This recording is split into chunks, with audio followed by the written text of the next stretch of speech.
இப்போ நாங்க இன்னும் குளிக்கல. ஏன்னா இந்த லூஸ் வந்து வேப்ப எண்ணெயை தடவி வச்சிருக்கா. ஸ்மெல் நல்லாவே இல்லை.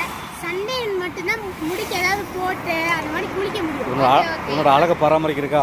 அழகை பராமரிக்கிறதுக்கு 6 அடி கூந்தலை வந்து பராமரிக்கிறதுக்காக. சரி சரி, ரொம்ப போகாத.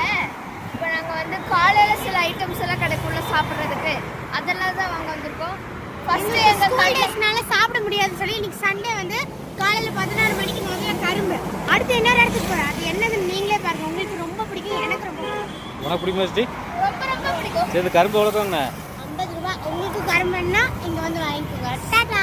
இந்த வெயிலுக்கு வந்து தர்பூசணி தர்பூசணி இல்லை தர்பூசணி தான் சொல்லுங்கள்.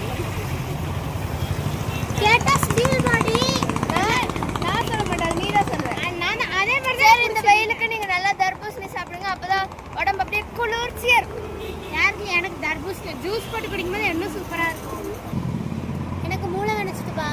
எதுக்குப்பா இவளுக்குலாம் மூளை யார் சாப்பிடுவா? மூளை இல்லாதவங்களுக்கு. அதனால தான் அவள் சாப்பிட்றா. நீ 1 ரூபாய் இன்னைக்கு அந்த மூளையில சாப்பிட்டேன்னு நீ உன் பேரை மாற்றிக்கணும். நான் சொன்னல எனக்கு ரொம்ப பிடிச்சதுன்னு, அதுதான் வாங்க வந்திருக்கோம். நொங்கு பைனி இதுதான் எனக்கு ரொம்ப பிடிக்கும். அதுதான் இப்போ சாப்பிட போகிறோம். இது வந்து ரொம்ப ஹெல்த்தியானது, ஃபேமஸ் இன் திருநெல்வேலி. ரொம்ப சீரியஸாக நல்லா இருந்துச்சுப்பா. வீட்டுக்கு கிளம்பி எவ்வளோ நொங்கு வாங்கியிருக்கு? 10 நொங்கு வாங்கி. ஏன்னா இப்போ நாங்கள் மட்டும் சாப்பிட்டு சும்மா வெங்காயம் வீசிட்டு போனால் ஒரு ஆள் சண்டைக்கு வந்துடும், 2 பேர் சண்டைக்கு வந்துடும். அதனால நம்ம 10 நொங்கு வாங்கியிருக்கோம். வாங்க வீட்டுக்கு போகலாம். இதுக்குள்ள என்ன இருக்குன்னு நீங்கள் தான் கமெண்ட்ல சொல்ல போறீங்க. கமெண்ட் பண்ணுங்க. எத்தனை ஐட்டம் இருக்குல்ல? 4 ஐட்டம் இருக்கு. அதை நீங்க கண்டுபிடிச்சு கமெண்ட் பண்ணிருங்க. இதுக்குள்ள என்ன இருக்குன்னு நாங்களும் அடுத்த மினி வீடியோல சொல்லுவோம். அதுல ஒன்னு வந்து பப்போட்டிக்கு இல்லாதது. ஆமா. அது நீங்க அது உங்களுக்கு தெரிஞ்சிருக்கும்.